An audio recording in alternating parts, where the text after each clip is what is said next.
Assalamualaikum warahmatullahi wabarakatuh. Waalaikumsalam. Waalaikumsalam warahmatullahi wabarakatuh. Baiklah, terima kasih teman-teman karena sudah mengikuti diskusi mata kuliah metode ilmiah ini. Di sini kita akan membahas mengenai plagiarisme. Eh, seperti yang telah dijelaskan kemarin itu bahwa plagiarisme adalah penjiplakan atau pengambilan karangan, pendapat dan sebagainya dari orang lain dan menjadikannya seolah karangan dari kita sendiri. Nah, mengenai topik yang dibahas oleh Pak Daniel kemarin itu, saya sendiri, Rafika Handayani, ada yang belum memahami mengenai materinya. Lebih tepatnya itu saya kurang jelas mendengarkan karena efek dari jaringan. Mengenai jenis-jenis plagiarisme itu sendiri, saya belum terlalu memahami ke 10 yang telah dijelaskan. Apakah ada teman-teman di sini yang dapat menjelaskannya secara detail atau dapat mengulangi kembali materi yang kemarin dijelaskan? Terima kasih. Oke. Sebelumnya perkenalkan saya Fadila. Sini saya akan mengulas ulang tentang jenis-jenis plagiarisme yang ada 10 jenis yang sebelumnya kita ketahui memang sudah pernah kita bahas dengan Profesor Daniel kan pas di kelas kemarin. Jadi dari jenis-jenis tersebut ada 10. Yang pertama yaitu clone. Clone ini bisa dibilang cloning. Cloning itu kan persis sama. Jadi kita itu kayak mengcopy suatu karangan persis sama dengan aslinya. Terus yang kedua itu ada control plus C, control plus copy atau copy paste. Copy paste itu kita tuh mengambil, menjiplak karya seseorang itu, tetapi hanya sedikit-sedikit, kita merubahnya sedikit, tidak seluruhnya itu sama. Kemudian ada find and replace. Find and replace itu sama dengan artinya sinonim. Jadi kita itu kayak apa ya, suatu karangan itu sebenarnya maksudnya ini, tapi kita menggunakan arti lain sehingga penjelasannya tuh tetap sama sebenarnya, tapi itu juga termasuk ke dalam plagiarisme. Terus yang keempat ada remix, yaitu mencampur beberapa sumber. Jadi kita itu mengambil dari berbagai macam sumber, terus kemudian kita campur-campur di dalam satu karya kita. Nah, itu juga termasuk ke dalam plagiarisme. Kemudian ada daur ulang atau recycle. Itu sama kayak clone. Jadi kita itu mendaur ulang karya seseorang, hanya mengubah nama kita. Jadi kayak persis sama karya orang itu, benar-benar kita jiplak gitu. Terus ada hybrid, yaitu mengkombinasikan sumber yang dirujuk. Terus ada mash up, hampir sama, bedanya mash up itu lebih banyak sumbernya. Kemudian ada 404 error yang tidak tepat mensitasi karangan seseorang. Kemudian ada aggregator, citasinya tepat tetapi tidak menulis ide penulis. Itu juga termasuk ke dalam plagiarisme. Dan yang terakhir ada retweet. Itu sama kayak find and replace. Jadi kayak sebenarnya pengertian atau apa kutipan yang kita ambil itu sama persis dengan yang punya orang itu, tapi kita merubah dengan kalimat lain. Itu juga termasuk ke dalam plagiarisme. Mungkin kayak gitu. Masih jelas nggak, Rafta? Terima kasih, Salsa. Sejauh ini saya sudah cukup mengerti dan jelas. Terima kasih. Selanjutnya, jika ada teman-teman yang ingin mendiskusikan mengenai plagiarisme atau hal lain, boleh dipersilakan.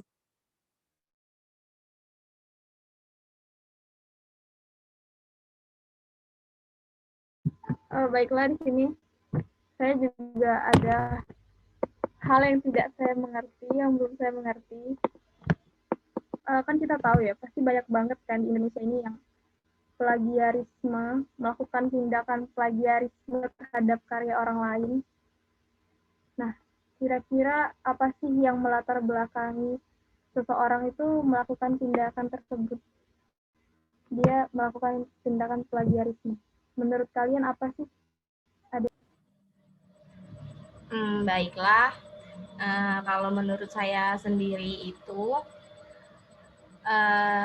dapat terjadi beberapa faktor pendorong untuk dilakukannya plagiarisme. Itu salah satunya ialah minat kurangnya membaca. Dan yang kedua itu biasanya mereka itu terbatasnya waktu untuk menyelesaikan sebuah karya ilmiah yang menjadi beban tanggung jawabnya. Jadi mereka tuh biasanya langsung mengcopy paste atas karya orang lain. Kurang lebih seperti itu menurut saya. Baik, Salsa.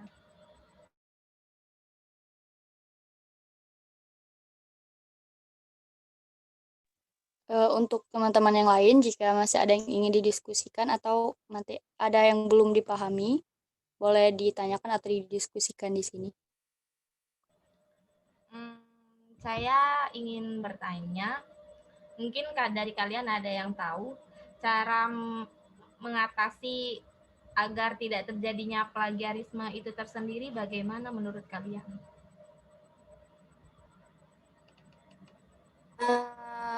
Sebelumnya, saya Rolisa Noventi. Gimana sih caranya agar terhindar dari plagiarisme? Nah, yang pertama itu pengutipan. Dalam mengutip suatu kutipan dalam jurnal, itu jangan lupa menyebutkan sumbernya. Nah, yang kedua, menulis daftar pustaka atas karya yang dirujuk dengan baik dan benar. Yang dimaksud adalah sesuai panduan yang ditetapkan masing-masing institusi dalam penulisan daftar pustaka. Nah, yang kedua, kita dapat menggunakan parafrase. Parafrase itu sendiri, misalkan kita tuh mengutip kalimat di dalam jurnal dengan menggunakan ide atau gagasan orang lain dengan menggunakan kata-kata sendiri tanpa merubah maksud atau makna ide gagasan dan tetap menyebutkan sumber tersebut. Seperti itu. Kira-kira dapat dimengerti nggak? Bisa. Terima kasih.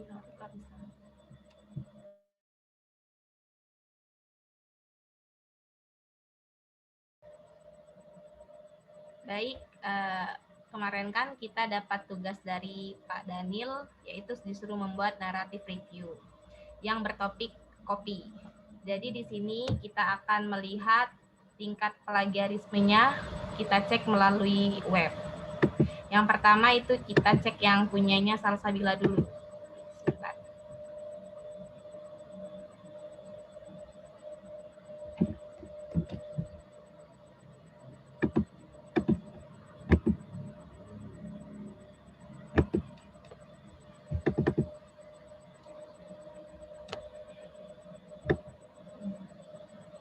Oke, di sini saya ceknya lewat web Small CEO Tools.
Hasilnya sudah akan keluar.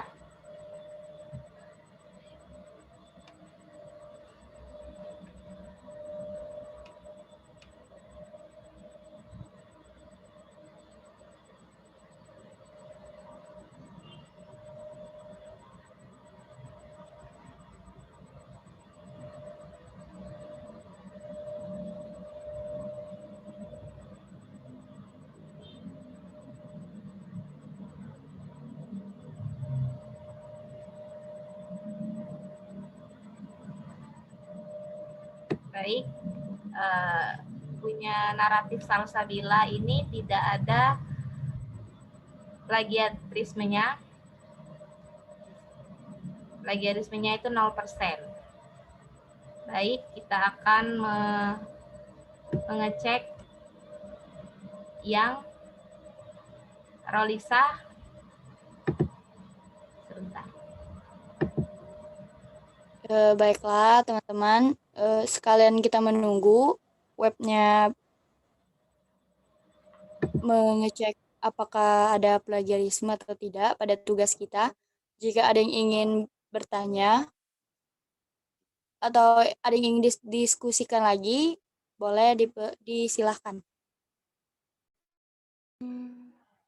Saya ingin bertanya, sebelumnya misalkan nih kalau kita mau ngutip jurnal seseorang, tetapi di dalam jurnal tersebut terdapat kutipan orang lain. Nah, menurut kalian gimana sih cara penulisan kutipan tersebut yang benar?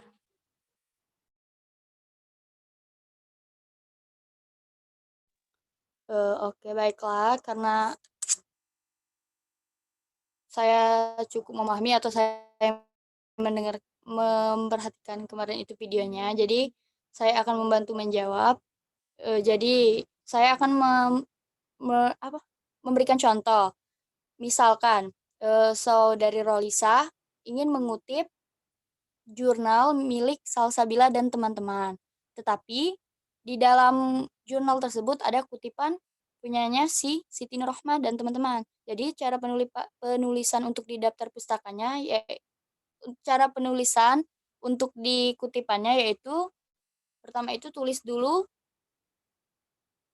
apa itu sumber yang pertama sekali didapatkan atau sumber pada kutipan yang terdapat pada jurnal tadi. Itu tadi kan jurnal punya Salsa, tapi di dalamnya ada kutipan punya Siti Nurrohmah dan teman-teman. Jadi tulis dulu Siti Nurrohmah et al. Tahun, terus kalimat yang akan dikutip, sebelum mengakhiri tanda titik, baru dimasukkan lagi jurnal yang kita download itu atau yang kita ambil itu.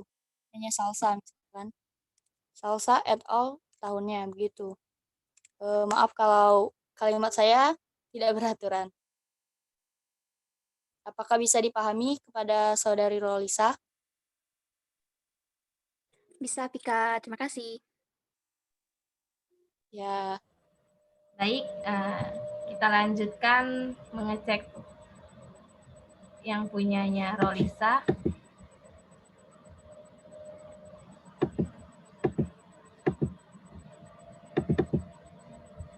Di sini sudah saya copy paste yang punyanya Rolisa Noventi.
Baik, tugas dari Rolisa Noventi, hasil yang didapat itu tidak ada tindakan plagiarisme yang dilakukan.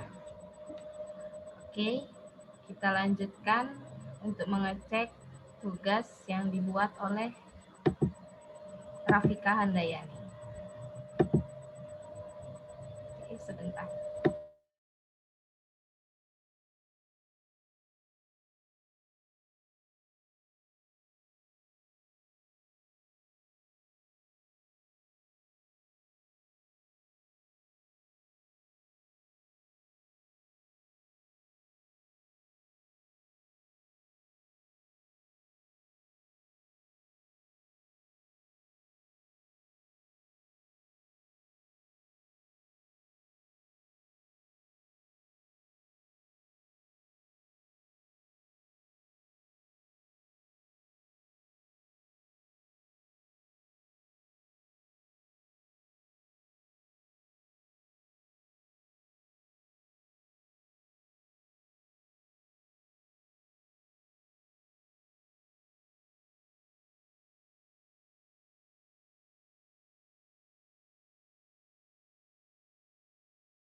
tugas yang dibuat Rafika sudah menunjukkan ada tindakan plagiarisme.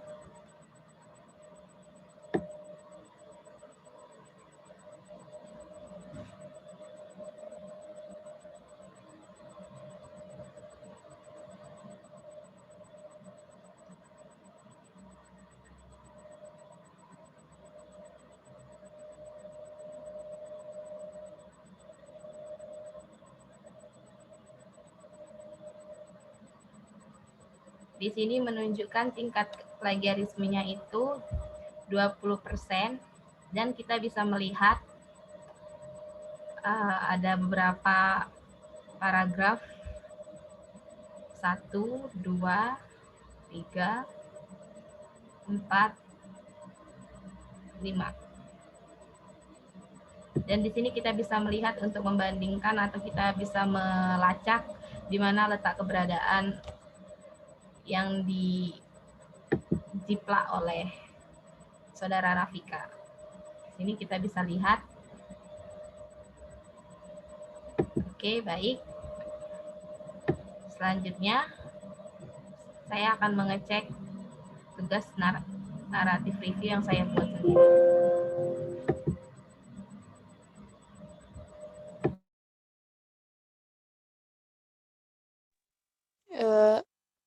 Jadi sambil menunggu, saya sekalian mau bertanya bagi teman-teman yang mengetahui. Di situ tadi itu kan yang tertulis menjiplak adalah bagian kutipan. Padahal di situ saya mengutip dari sebuah jurnal, dari Sintak.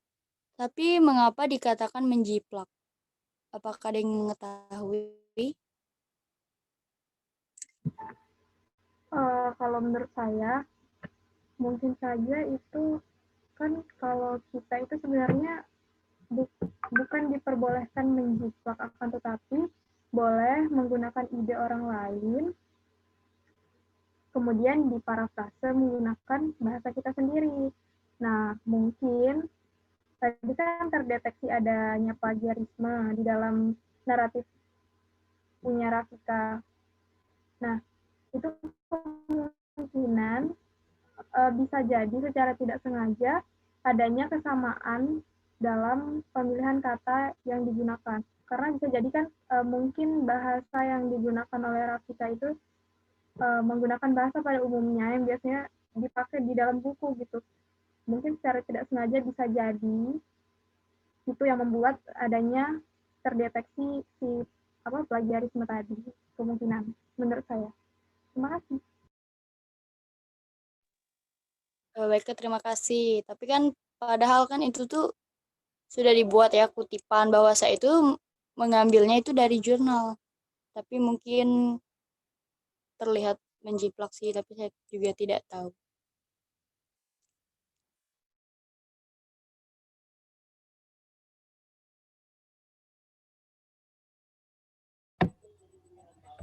Baik, saya akan mengecek tugas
hasil yang didapat tugas dari yang saya buat itu menunjukkan bahwa ada terjadinya tindakan plagiarisme 4%. Dan kita lihat di sini hanya ada satu paragraf. Dan di sini. Oke. Baik, semua para anggota sudah dicek satu persatu tingkat plagiarismenya. Saya kembalikan ke Rafika. Ya, baiklah, terima kasih karena sudah mengecek tingkat keplagiarismean untuk tugas tugas individu kita. Selanjutnya, jika memang masih ada yang perlu didiskusikan, masih diperbolehkan. Apakah ada yang ingin bertanya lagi atau ingin menyampaikan sesuatu mengenai materi plagiarisme?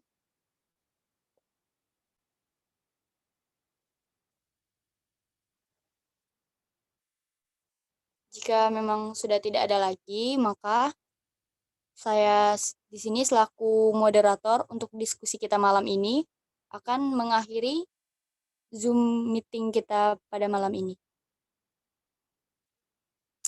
Sekali lagi saya bertanya, apakah ada yang perlu didiskusikan lagi atau ada yang ingin dipertanyakan lagi? Sepertinya cukup ya. Sudah. Baiklah, kalau begitu saya selaku moderator Rafika Handayani mengucapkan permohonan maaf apabila terdapat kesalahan kata, baik itu baik secara sengaja ataupun tidak sengaja. Saya akhiri, terima kasih untuk diskusinya malam ini. Semoga kita dapat lebih mengerti lagi mengenai materi plagiarisme. Saya akhiri, wassalamualaikum warahmatullahi wabarakatuh. Waalaikumsalam. Waalaikumsalam warahmatullahi Terima wabarakatuh. kasih semuanya.